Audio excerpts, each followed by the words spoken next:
ఇక అయింది అయిపోయింది. ఓర్చుకో ఏ గట్ల అంటే ఎట్లా ఎండకు మంట మండుతున్నా అదే మోస్తాం తెలుసురా, మోపు బరుగన్నట్టు. నీకేం తెలుసురా? ఏమైంది సత్తన్నా? పండగ పూట గిట్ల నడుస్తాను, ముఖంలో కలలేదు కదా. నన్ను చెప్పమంటావా పోనీ సత్యాన్ని చెప్పమంటావా? అరే రమేష్, నువ్వు చెప్తే లేనిపోని అన్ని కల్పించి చెప్తాడు చెల్లె. ఏం చెప్పాలి నా బాధ? చెప్పుకుంటే మానం పోతి, చెప్పుకుంటే ఇజ్జత్ పోతుంది. ఏం చెప్పాలి చెల్లె? ఇదంతా మీ అదినే చేసింది.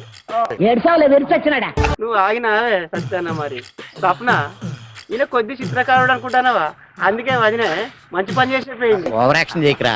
ఎండ పాడు కాదు, బాగా కొట్టి పడతాను చెల్లె. సరే అన్న, ఎండ బాగా కొడుతుంది, ఇక నేను మంచి నీళ్ళని ఆగిపోయారండి. నీళ్ళు అయిపోదాంపా. భాష లేపా.